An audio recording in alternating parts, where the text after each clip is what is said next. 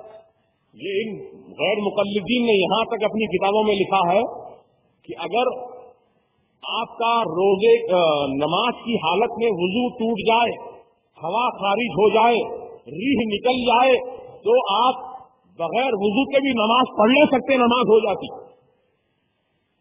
بات کی جاگیر ہے تمہاری، کیسا ہوتی؟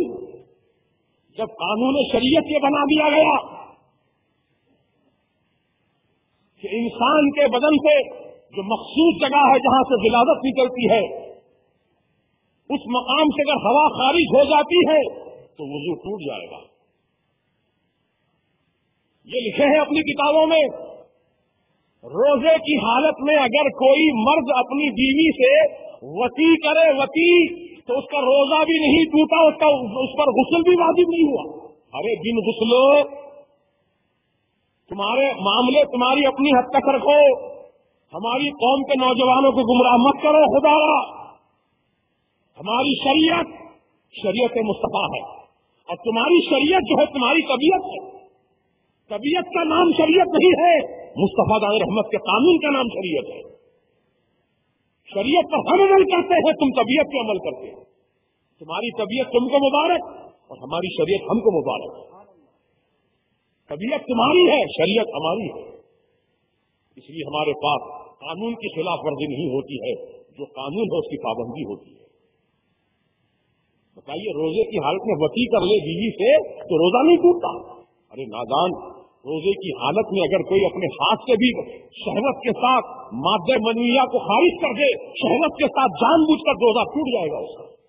وطی کرنا تو بہت گناہ کی بات ہے، روزہ ٹوٹ جائے گا شہوت کے ساتھ مادہ منویہ نکلنے سے۔ یہ قانون شریعت ہے، بچوں کا کھیل نہیں ہے، لہذا ہم ان تمام بےہودہ باتوں کی طرف توجہ نہ کریں، بلکہ جو سلسلہ ہمارے آقا کے زمانے سے چلا رہا اہل سنت و جماعت کا طریقہ، اس طریقے پر عمل کرتے رہیں۔ اب دیکھیے آپ، ان کے پاس 8 رکعت تراویح، اور تراویح کے درمیان کوئی تسبیح نہیں، تسبیح سے چھڑی ان کو بہت ہے، ان کو تسبیح سے ہم لوگ تسبیح پڑھتے ہیں نا، سبحان ذی الملک والملکوت، سبحان ذی العزت والعظمت والہیبت والقدرت والکبریاء، یہ تسبیح یاد ہے نا آپ کو؟ تراویح کی نماز میں 4 رکعت کے بعد پڑھتے ہیں۔ اس تسبیح کی فضیلت کیا ہے سن لیجیے۔ یہ تسبیح جو ہے، حاملین عرش، یعنی جو فرشتے اللہ تعالیٰ کے عرش عظیم کو اٹھائے ہوئے ہیں، وہ ہمیشہ یہ تسبیح پڑھتے رہتے ہیں۔ ایسی مبارک تسبیح جو حاملین عرش عظیم کو اٹھانے والے فرشتے پڑھتے ہیں۔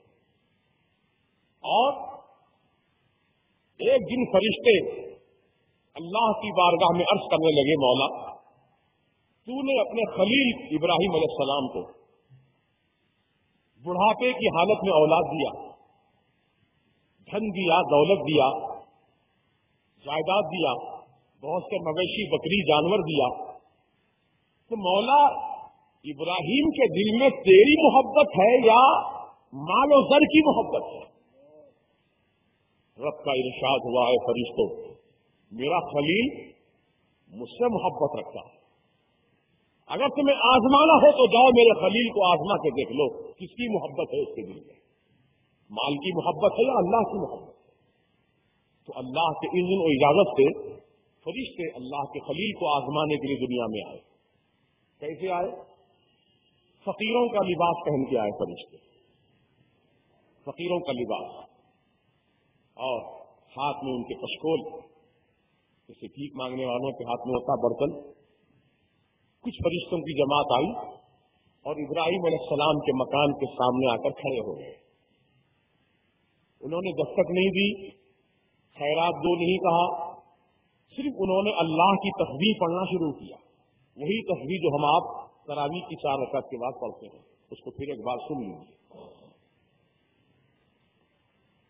سبحان ذی الملک والملکوت سبحان ذی العزة والعظمة والهيبة والقدرة والكبرياء ذو الجلال والجمال والكمال والجبروت سبحان الملك المعبود سبحان الملك المقصود سبحان الملك الموجود سبحان الملك الحي الذي لا ينام ولا يموت ولا يفوت أبدا أبدا سبوح قدوس ربنا ورب الملائكة والروح. جب یہ تسبیح فرشتے پڑھنے لگے تو ابراہیم علیہ السلام اپنے مکان کے اندر سے دوڑتے ہوئے دروازے کی طرف آئے. دیکھا کچھ لوگ کھڑے ہیں جن کے چہرے نورانی ہیں، ہاتھ میں کچھ خالی برتن ہے. کہنے لگے اے اللہ کے بندو، ابھی تم جو تسبیح گنگنا رہے تھے، تسبیح پڑھ رہے تھے تم لوگ نورانی آواز میں، خدا را ایک بار اور تسبیح سنا دو، میرے مولا کا ذکر ایک بار اور سنا دو. تمہاری زبانوں سے میری مولا کی تسبیح بہت بھلی لگ رہی تھی، مجھے بہت پسند آ رہی تھی، مجھے ایک بار خدا را تسبیح سنا دو. تو ابراہیم علیہ السلام جب فرشتوں نے کہا اے اللہ کے خلیل، آپ کو اللہ کے ذکر سے محبت ہے، اللہ سے محبت ہے. کہاں بے شک محبت ہے. کہاں محبت ہے تو کچھ ثبوت بھی دو، کچھ دلیل پیش کرو. کہا کیا دلیل دو؟ کہا لاؤ تمہارے پاس جو مال و دولت ہے تو خدا کے نام پر خیرات کرو، ہم تم کو تسبیح سناتے ہیں. تو اس وقت آپ کے پاس جتنی دولت تھی، جتنی بکریاں تھیں، ان کے 3 حصے فرمائے، ایک حصہ آپ نے ان سائلین کے حوالے فرمایا. پھر تمنا کی کہ میرے مولا کی تسبیح ایک بار اور سنا دو. تو فرشتے پھر اللہ کی تسبیح پڑھنے لگے.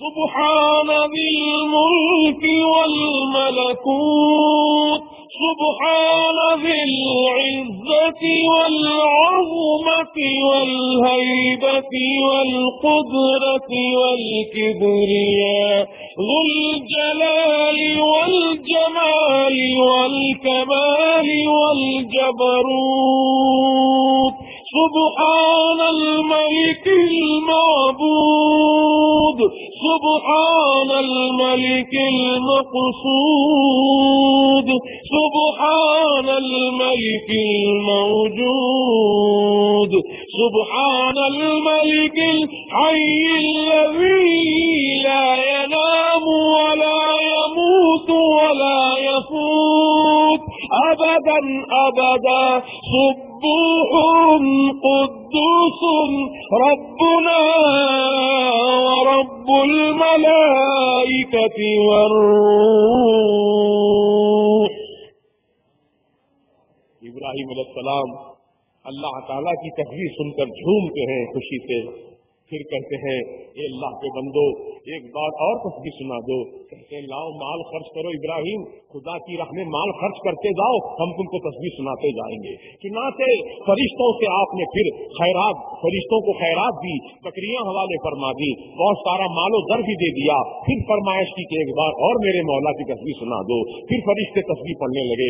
سبحان ذی الملک والملکوت سبحان ذي العزة والعظمة والهيبة والقدرة والكبرياء ذو الجلال والجمال والكمال والجبروت سبحان الملك المعبود سبحان الملك المقصود سبحان الملك الموجود سبحان الملك الحي الذي لا ينام ولا يموت ولا يفوت أبدا أبدا سبوح قدوس ربنا ورب الملائكة والروح.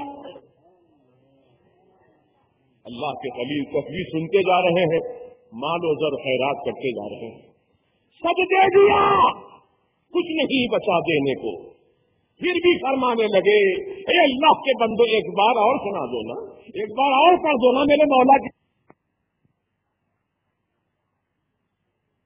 اب کیا خیرات ہم کو آپ دیں گے؟ تو فرمایا ان بکریوں کو چرانے کے لیے کسی چرواہے کی ضرورت پڑے گی نا، میں چرواہا بن کر خدمت کروں گا، تمہاری خدمت کروں گا، میرے مولا کی تم تصویر سناتے جانا.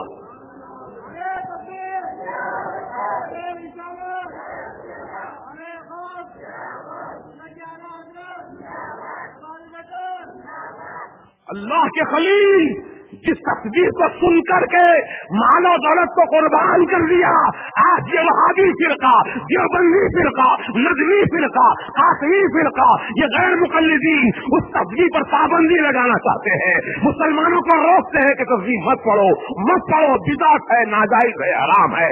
ارے تو بدعتی ہے، تیرے باپ دادا بدعتی ہے. الحمدللہ اہل سنت و جماعت جو عمل کرتے ہیں، اپنے آقاؤں کے طریقے پر عمل کرتے ہیں، اپنے بزرگوں کے طریقے پر عمل کرتے ہیں. بتاؤ تو صحیح، اللہ تعالیٰ کی تصویر پڑھنے پر پابندی لگانے والے سے بڑھ کر ظالم اور کون ہوگا؟ جبکہ اللہ تعالیٰ قرآن میں فرماتا ہے وَمَنْ أَظْلَمُ مِمَّنْ مَنَعَ مَسَاجِدَ اللَّهِ أَنْ يُذْكَرَ فِيهَا اسْمُهُ وَسَعَىٰ فِي خَرَابِهَا. اس سے بڑھ کر ظالم اور کون ہوگا؟ جو اللہ کے گھر میں اللہ کے ذکر سے روکے، اللہ کے ذکر سے روکنے والا، اس سے بڑھ کر ظالم اور کون ہوگا؟ اللہ فرما رہا ہے قرآن میں سب سے بڑا ظالم وہ ہے جو اللہ کے ذکر سے مسجد میں پابندی لگا دے، اللہ کے ذکر سے روک دے. تو مسلمانوں اب تم کسی کے رکنے سے نہ رکنا، بلکہ تم تصویر پڑھتے جانا، پڑھتے جانا، پڑھتے جانا، مولا کو راضی کرتے جانا، پروردگار کی خوشی حاصل کرتے جانا، کیونکہ اللہ تعالیٰ کو تصویر بڑی پسند ہے.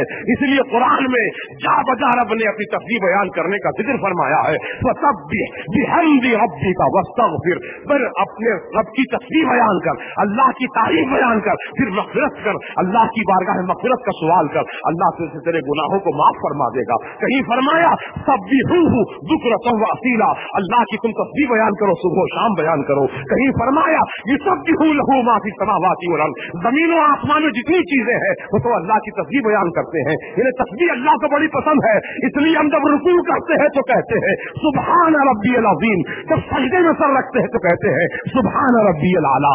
تو سجدے میں سر رکھ کر، رکوع میں جھک کر تو اللہ کی پاکی ہم بیان کرتے ہیں تو اللہ تعالیٰ خوش ہوتا ہے. فرشتوں سے فرماتا ہے فرشتوں دیکھو میری تصویر کس طرح بیان کر رہا ہے میرا بندہ، میرے سامنے کس طرح جھک رہا ہے میرا بندہ. وہ جانتا ہے میں ہی اس کا معبود ہوں، وہ جانتا ہے میں ہی اس کا پروردگار ہوں، وہ جانتا ہے میں ہی تعریف کے لائق ہوں. اس لیے فرشتوں دیکھو میرا بندہ میرے سامنے جھک کر کیسی میری تعریف کر رہا ہے، سبحان اللہ کہہ رہا ہے، سبحان اللہ کہہ رہا ہے، اللہ اللہ. تو پروردگار عالم فرشتوں کو گواہ فرماتا ہے اے فرشتوں تم گواہ رہنا، جس نے بندے نے میرے سامنے آ کر میری تصویر بیان کی، میرا ذکر کیا، میری تعریف کی، تم گواہ رہنا اس کے سارے گناہوں کو معاف کر دیا، معاف کر دیا، معاف کر دیا.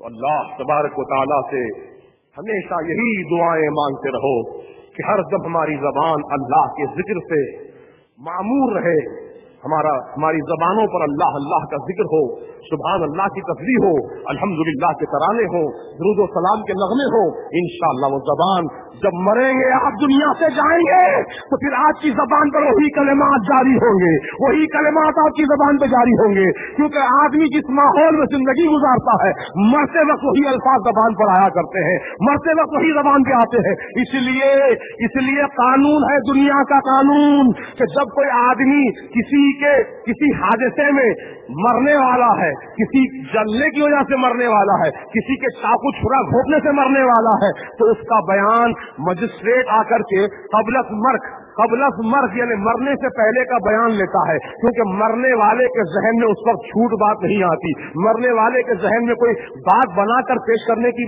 صلاحیت نہیں رہتی، بلکہ مرنے والا وہی کہتا ہے جو اس کی زندگی میں گزرا ہے، جو ماحول میں گزرا ہے، جو واقعہ اس کے ساتھ پیش آیا ہے، وہی اس کی زبان سے جاری ہوتا ہے۔ تو اسی بنیاد پر کہتا ہو عزیزان ملت اسلامیہ کہ آدمی جس ماحول میں زندگی گزارے گا مرتے وقت وہی کلمات اس کی زبان سے جاری ہوں گے۔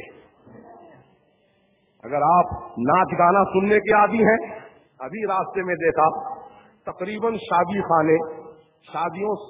کے لیے شادی خانے اتنے بھرپور انداز میں دعوتیں چل رہی ہیں، اور نوجوان بچے کوئی پودینے کا ہار لے کر، کوئی جناب والا کسی قسم کا ہار بنا کر ڈنڈے پہ لگا دیا ہے، آٹو رکشا کے سامنے کھڑا کر دیا ہے، یا ماروتی کار کے آئینے پہ ڈال دیا ہے، اور سامنے ناچ رہے ہیں، کود رہے ہیں، پی کر کھا کر ناچ گانا کرنا، ناچنا کودنا یہ مسلمانوں نے اپنی زندگی کا شیوا بنا لیا ہے۔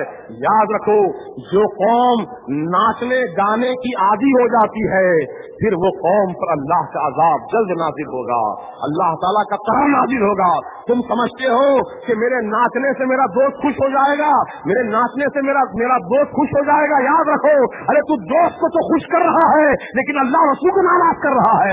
ایسی ناراضی جو اللہ رسول کی جس کو مل جائے یقین جانو اس کی دنیا اور آخرت دونوں تباہ ہے، دونوں برباد ہیں۔ اے میرے نوجوان دوستو، آج اس مقدس جلسے میں عہد کرو، شادی میں آپ جاؤ، ضرور جاؤ، ولیمہ کی دعوت میں ضرور جاؤ، آپ اپنے دوست کو پھولوں کا ہار ضرور پہناؤ، اس کی خدمت میں کچھ تحفہ ضرور پیش کرو، جائز ہے، لیکن یہ سڑکوں پر ناچنا کودنا گانا بجانا حرام ہے، حرام ہے، حرام ہے۔ بولو کیا ہے؟ حرام ہے، حرام ہے، حرام ہے۔ ناچنا بھی حرام ہے، ناچنے والوں کو دیکھنا بھی حرام ہے۔